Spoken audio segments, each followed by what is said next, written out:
Good just to everybody. This is 𝙬𝙬𝙬𝙬. So this is a summary of the game. So Wesley is white here. He starts with C4, his favorite English opening.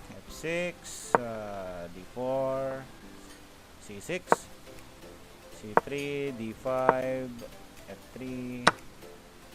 So the pawn took the C4. So A4 to protect on the push of the B5. Bishop F5 is typical developing move for black. Knight E5, Knight E7. That is also a common move, challenging the center, then capturing the pawn on C4. Knight B6. So Wesley does not want an exchange. He is going for the win here. So, yun. Oh, this is a common same is set up to push the E4 for a solid center. Then Knight D7, challenging the knight. Captures the knight. E4, of course G6, Bishop G6, Bishop E2, preparing to castle, Queen B6, trying to give a threat on this diagonal. Okay, and also attacking the pawn on B2 and somewhat stopping the development of bishop on C1, F4, trying to gain space. D6. So the computer says E6 is a bad move, maybe because it could be undermined or be challenged, because in one move white we could already castle or put his king to safety, and the center could eventually be open. Okay, so the white king castles F5. Then Wesley plays bishop C4, targeting the pawn at E6. F takes the E4 pawn, bishop takes A6. So the black king is already vulnerable. The effect of this bishop is very strong. It limits the king castling queen side and king side. Bishop E3, protecting this pawn on D4 and trying to test if the black queen would take on the, let's say, the common poisoned pawn. They commonly talk this pawn as the poison pawn. Then the queen took the poison pawn, so says it's a bad move. Rook B1. Then the white queen, black queen goes to A3. What if he took the knight?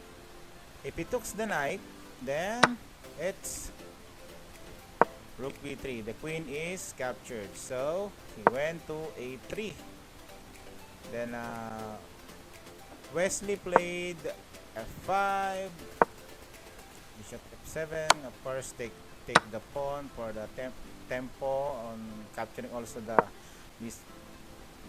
Oh, he did not capture Queen C2. Okay, the knight is hanging. So he protected first the knight, Rook D8. I'm trying to do it as fast as possible. I'm only talking more on the key points of the game.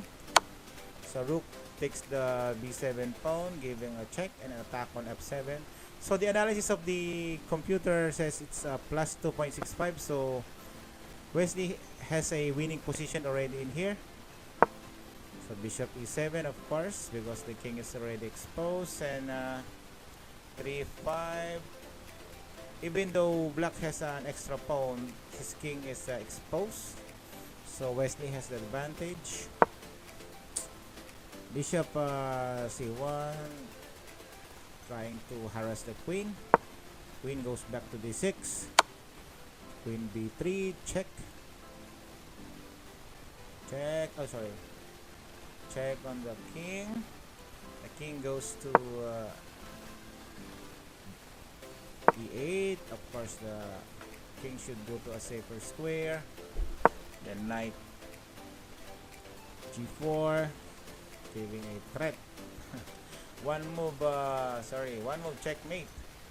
Okay, then Wesley played here rook f4. So better here is of course bishop f4, protecting the h2 pawn and giving a pressure on the queen. So Wesley played rook f4. Maybe he's trying to give two attacking piece on the center to have a control of the center. So h5, somewhat a room for the rook cliff, for the rook on h8 to get out. Knight takes e4, and black decides to challenge the the queen of Wesley for exchange of queens, because the pressure is too much. So many attacking piece already. So Wesley decides, anyway, I'm already better, so he took it.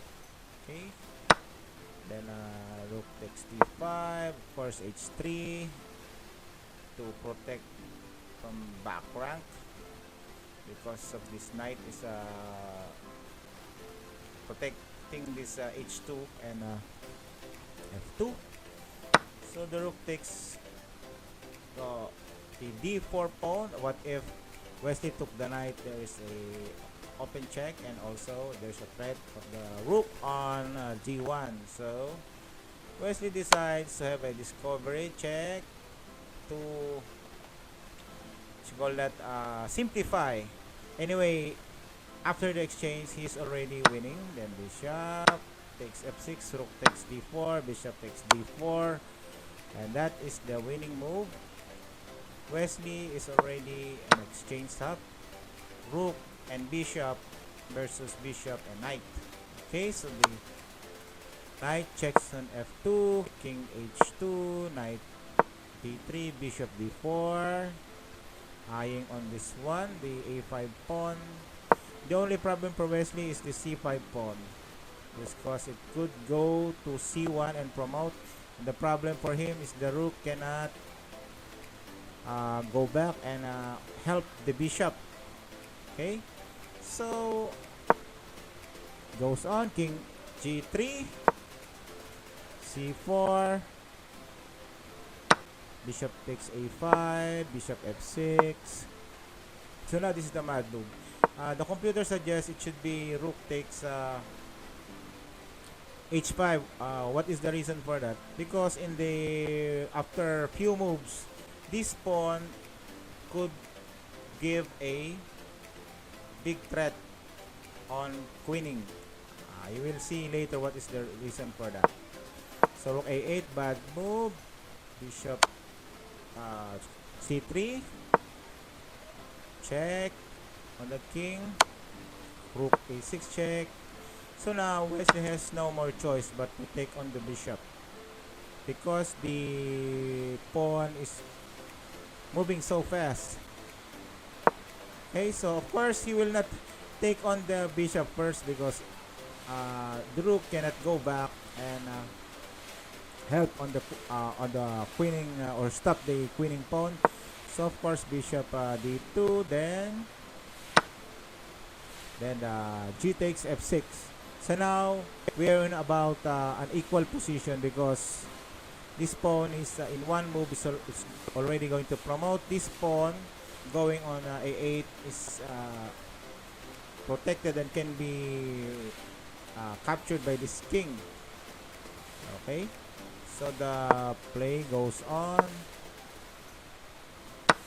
Now this is the reason why rook takes h5 before is better move, because if the rook already captured the pawn on h5, this pawn has no more blockade. So that is the reason for it. Okay, so let's do it more faster. Okay,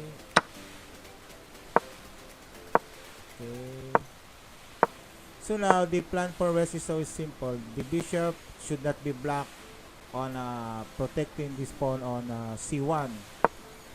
Of course, king will harass the bishop. Okay, knight e2. Okay, and now it's already an equal game. Why? Because if the bishop of Wesley is in this side, and he just leaves the and also go for a pawn race, the knight would maneuver via this move and blocking the bishop. The knight will maneuver and will block the bishop, protecting the c1 square. So the game is just goes back and forth in a 3 moves repetition, so it's a draw. Okay, so thank you very much. Good chess to everybody. Thank you and have a good one.